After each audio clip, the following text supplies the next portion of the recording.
I hope you enjoyed your dinner and you had a chance to talk about some of the very compelling stories that we've heard thus far. So we're going to turn now to the presentation of our Freeing Voices, Changing Lives Award. The American Institute of Stuttering presents this award to individuals who have excelled in their chosen careers without allowing their stuttering to hold them back. And tonight we are so privileged to honor a man who has not only excelled in his career, but has dedicated his life to elevating and delivering first-rate healthcare, particularly for the most vulnerable people in our community. Though born and raised in Nigeria, Dr. Philip Ozuah has worked and lived in New York through most of his career and devoted his attention to medical issues unique to our city. He has been a pediatrician in the South Bronx, a dedicated researcher focusing on solving children's issues, a professor and university chairman of pediatrics at Albert Einstein College of Medicine and the physician-in-chief of Children's Hospital at Montefiore. Today, Dr. Ozuah helms one of the most important medical centers in the country. And as CEO and the president of Montefiore Einstein, he oversees Albert Einstein College of Medicine, Montefiore's 13 hospitals, 300 ambulatory sites, and 7.5 million patient encounters per year. His leadership style, wearing all of his many hats, is gracious and thoughtful and above all inspirational. Dr. Ozuah is not only a brilliant physician, academic, researcher, professor, and leader, but a fun fact, he's also an Emmy Award winner. It's true. For his work on television on behalf of Montefiore. That's not the greatest achievement, I'm just saying it's a great fun fact, you know. Okay, please welcome our 2023 Freeing Voices, Changing Lives Award recipient, Dr. Philip Ozuah.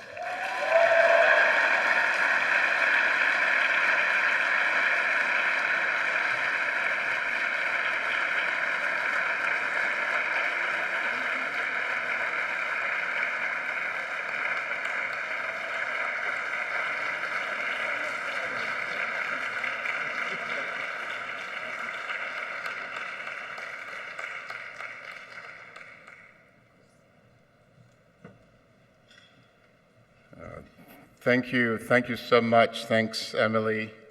Thanks to everyone involved with AIS, my wonderful friends, the Montefiore family, thank you for being here. My family, my wife, Dr. Tess Ozuah, Phoebe, Piers, our children, thank you all for being here. The year was 1989. You arrive as a young immigrant doctor who started fairly obviously as a child, and you arrive in New York to train at this big institution, this hospital. And in your first month, you encounter two people. A supervising male doctor who went out of his way to draw unflattering attention to any word upon which you stuttered. It was a sort of a sport for him. And you also encounter a female supervising doctor who, who barely spoke to you all month long, and at the end of the month, writes your evaluation and says you were unqualified, unintelligent, unworthy to be in that institution.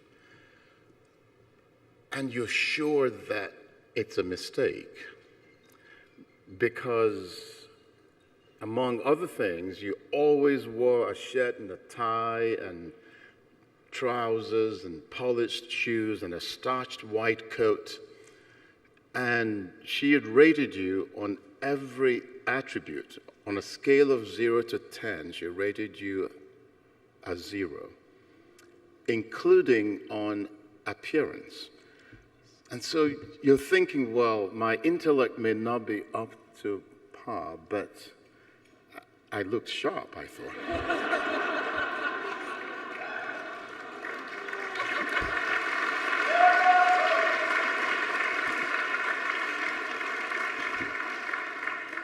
And so, you go to see her, expecting that when you walked in, she would say, oops, this was an error. And she said, no, it's you.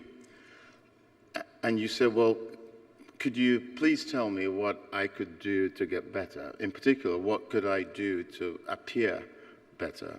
And she says, I don't know.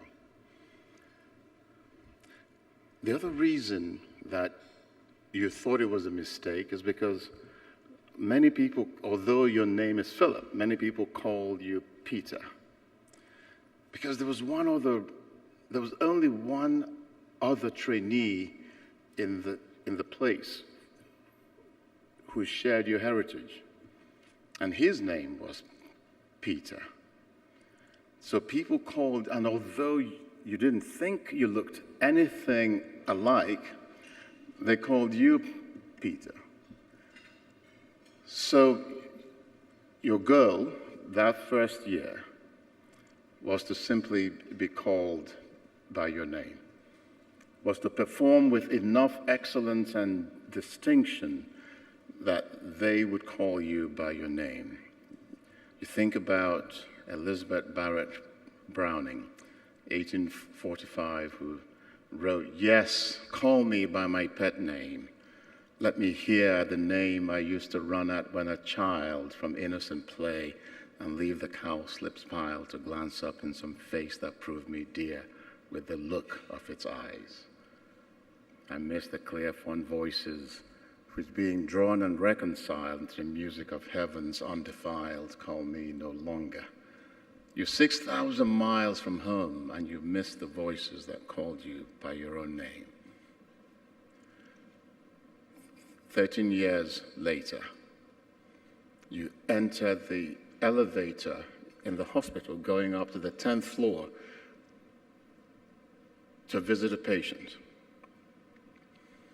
There's only one other person in the lift, and a meek voice says, "Good morning, Dr. Ozuah." Yes, it's our friend, that supervising doctor who rated you in your first month. She calls you by your name, but not your first name. She calls you out of deference and respect by your last name formally. Because you still wear the starched white coat, but now on your coat it says Professor and University Chairman. And underneath it, it says Physician-in-Chief. You're now the head of the department.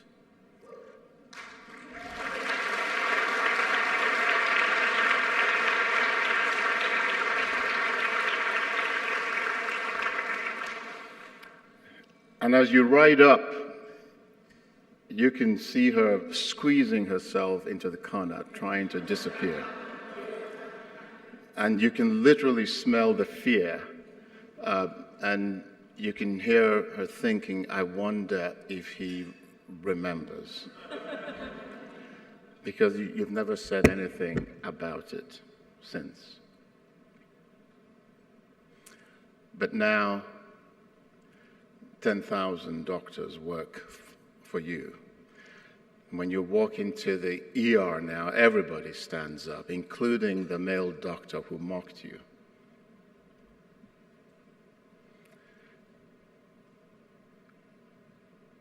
And you've learned over time, and you embraced the stutter, because you realized that it was a gift. It was a gift that sharpened your listening and deepened your empathy and deepened your sensitivity and deepened your humanity and ensured your humility.